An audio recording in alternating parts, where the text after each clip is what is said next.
How did ancient humans survive winter without heat? Your fire dies at 2 o'clock in the morning.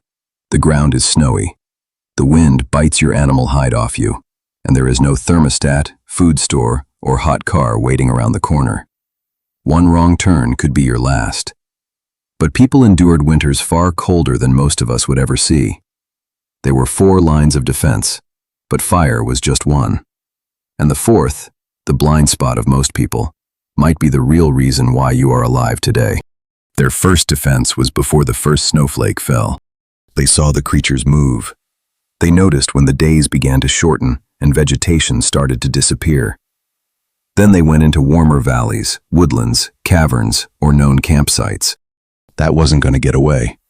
That was some good planning. You've probably heard that early people only endured harsh weather. But often the smartest strategy to endure the winter was to steer clear of its worst circumstances. But what if they couldn't leave? Maybe it was a person. Maybe the storm has come early.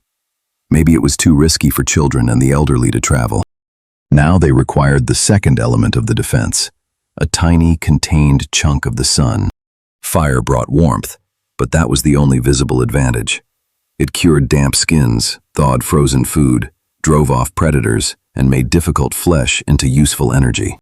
One flame did away with multiple problems at once. But making a fire in the frigid wind was not quite as simple as rubbing 2 sticks together. People tended flaming embers, carrying them from camp to camp.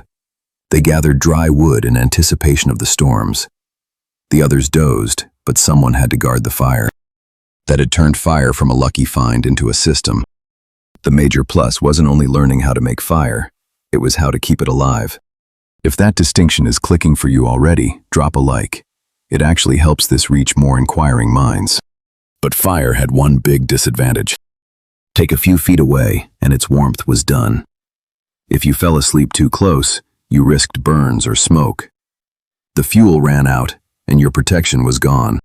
So humans needed something better than heat that was tied to one place. They had to carry heat on their bodies. That was the beginning of defense number 3, and it was far more sophisticated than a loose animal hide slung over shoulders. A hide may turn the wind, but snug clothing holds a little layer of warm air next to your skin. They scraped hides, softened them, cut them, and connected parts with ropes, bone tools, and later with needles. They could cover their arms, legs, heads, hands, and feet. It wasn't the done thing. It probably didn't smell good. But it operated like an early version of your winter coat. Keep warm air in and cold wind out. Now image completing all that work with frozen fingers and no directions. No way to Google how to make IceAge boots. All the useful tricks had to be learned and then shown to someone else. Which were the best hides? Where does a line belong? How can footwear remain dry? One simple fix might protect generations. That meant clothing was not just a tool. That was stored knowledge, like wearing information on the body. Quick question. If you lost your power during the winter, what would you miss the most? Heat? Hot food? Your phone? Let me know below. Clothing alone wasn't enough, though. The body also loses heat to wind and frozen ground. And, unlike what films portray, a cave wasn't always the best answer.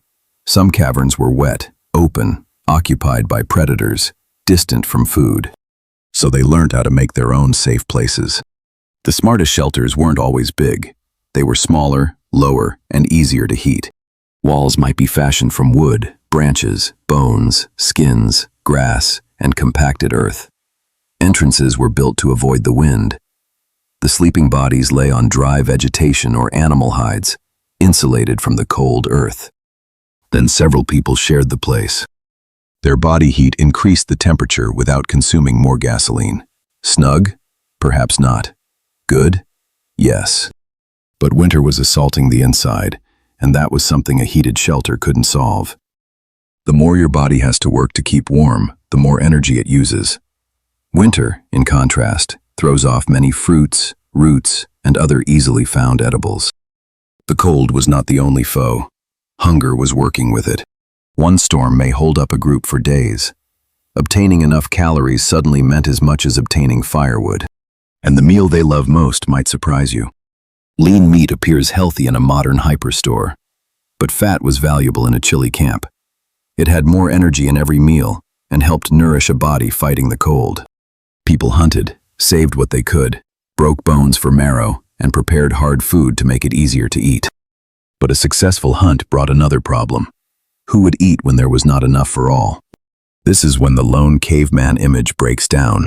One individual could be a terrific hunter but really bad at clothes. Another could know where to get fuel. And an elder one might know a safe way through a storm. The bodies had varied merits as well. Stockier persons were better at holding heat, since less of their body was exposed for the bulk they had. But no amount of physical type can substitute for planning, talent, and the aid of others. Which leads us to defense number 4, the stealth one. Collaboration. People shared food, kept fires alive, created shelters, looked after children, passed on survival skills. One hunter missed, another might hit. If one person was hurt, the group could keep that person alive. Most of the credit goes to fire since we can see it. But the firewood must be gathered. Embers have to be guarded. There were clothes to be made. Every survival tool had a human behind it. The truth is, not all made it through winter. A lot of individuals died. Life was difficult, uncertain, often brief. But humans survived as a species because they did not encounter the cold as isolated individuals. They planned together. They learnt together. They took chances together. You know that feeling when you huddle up, check on relatives, or lend a hand to a neighbor before a storm? It's old survival stuff. If this changes how you see your own thinking, subscribe. Then watch the following video to learn how humans kept clean without soap, showers, or toilets.